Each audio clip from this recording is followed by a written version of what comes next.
This next individual really is the personification of courage, Miss Jenny Yanez. Jenny Yanez is a Latina Muslim American who went to UNO and studied for her master's in social work at Southern University. She's a community organizer in the greater New Orleans area where she has worked with the Latino and Muslim populations. She's a very popular radio host and producer of the Thursday evening NOLA Matters Islam in the Crescent City on WHIV 102.3 FM. That's New Orleans' only community radio station dedicated to human rights and social justice.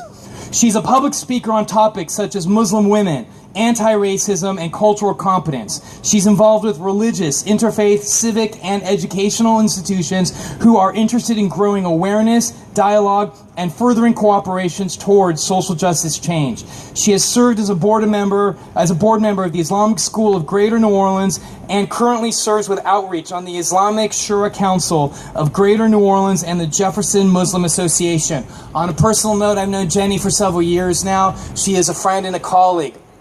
And it's really an honor to say this. I asked her if this was okay, and she said it was all right for me to say, you know you're doing something right when you're trolled by the king of racist trolls. And about 3 weeks ago, we all woke up, and Jenny had been trolled by David Duke. You know that you are doing the right thing when the most vile human in the U.S. had pictures of her on her radio show at 102.3 WHIV trying to troll her, and we trolled him right back. Jenny, the stage is yours. Salam alaikum, sister. Peace be upon you.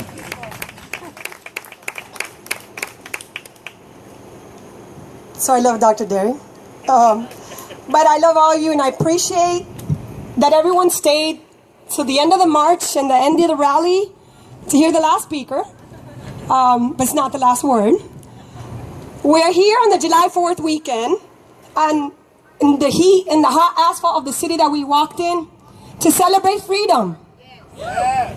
Freedom, which at its most basic definition is the absence of subjugation to foreign domination or despotic government, presumably led by a despotic leader, which by definition cares little for the welfare of the people. Yes. You've already heard from some strong, dedicated, and independent voices. And we know that the Emoluments Clause and the 25th Amendment are just some examples of the checks and balances created in our Constitution in case a person like the one we have in the White House were to get in there today.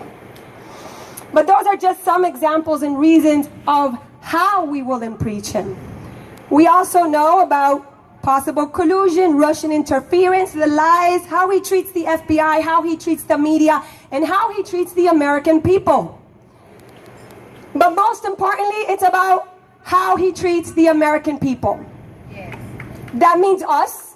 That means all of us standing here today. And that means those that don't realize yet that they were deceived and that they were lied at the person that they elected. So I'm not here to talk about the process. I'm not here to give you the legal arguments about how we're going to impeach him. I'm here to remind us why we will support every and all efforts to impeach Trump. I don't even need to use all of my own words. I'm going to use some of his. So let's begin with this. They say there's us and then there's them. There are those people, and then there's us. There are those that have said, but if we impeach Trump, we still have to impeach Pence. There are those that have said, what legal reasons for impeachment exist? We're fighting a useless battle. Get used to it, he was legally elected. There are those who have said, the government's broken. What's the difference? We'll just get another politician who's part of the system. I don't have time. Protesting is futile. Things won't change. I have things to do. Money to make, people to see, Netflix to watch. We can't afford to be those people. We won't be those people. Those people are not us, not today. As a Muslim, as a Latina, and as a woman, let me share. It's crossed my mind, the privilege, the hypocrisy, the injustice. So bear with me just a minute. If Trump was a Muslim, his private parts grabbing, she's the devil, you've got pretty eyes, unless you don't like me, then you're bleeding from your face, bleeding from your whatever, would have all Muslim men having to apologize for being oppressors. If Trump was a woman, I thought this job would be easier. This is harder than my previous life. Look at that face. Would anyone vote for that? Can you imagine that, the face of our next president? Would have had all women called petty. If Trump was a Latino, I could stand in the middle of Fifth Avenue and shoot someone and wouldn't lose voters. Would have indicted all Latino men as criminals. Yes, there are those who allow, condone, and even cover up his hypocrisy, double standards, xenophobia, racism, misogyny, his pettiness, incitement to violence, disrespect, and ignorance. But we can't afford to be those people. We won't be those people. Those people are not us. Not today. Not ever.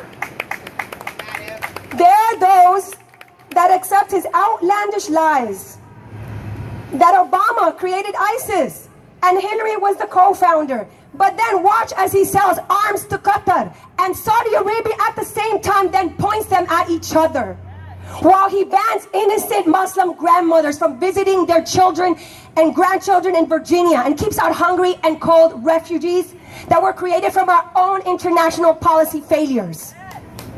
We can't afford to be those people. We won't be those people. Those people are not us, not today. There were those people that when Harriet Tubman found a way out for enslaved men and women, said it wasn't bad enough for her to risk them losing their lives for freedom. There were those people that when Alice Paul was arrested and went on a hunger strike and was force-fed through a tube through her nostrils, said she should have remained quiet. It wasn't worth all the humiliation and pain just for giving the women the right to vote. There were those people that when Dolores Huerta was beaten so badly by San Francisco police in 1988 during a peaceful, lawful protest like ours, that she should have remained quiet. She shouldn't protest just to help some people gain their dignity in the workplace.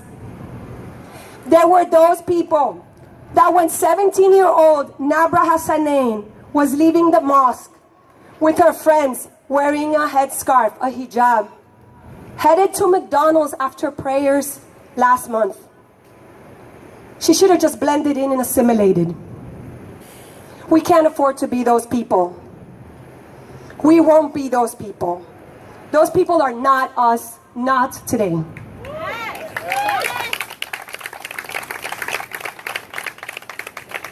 We strive to be the United States of America. We don't want us and them. We don't want to be those people and us. But if that means we have to stay quiet, because it's not that bad, we're not enslaved, we have the right to vote, we have freedom, we know that there's still much history left to be written. The US has never progressed because people stayed silent, because people stayed in the back of the bus, didn't ask for their civil rights, their human rights, their women's rights, because they accepted torture, continued Jim Crow laws, or were okay with internment camps. What makes those people think we don't have a right to ask for his impeachment? We won't be bystanders when people are abused, insulted, or told to go back to their country. We won't believe the lies and we won't shut up. But let's leave on a positive note. We will support those in office calling for the end to this injustice. We will keep calling our congressmen. We will vote. We will elect people that represent us. We will help others register to vote, especially the disenfranchised who have not voted before. We will resist, we will prevail, and we will impeach Trump.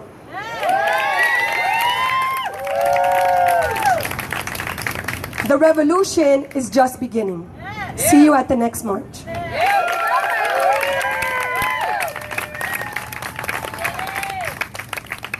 Thank you, Sister Jenny. Give it up.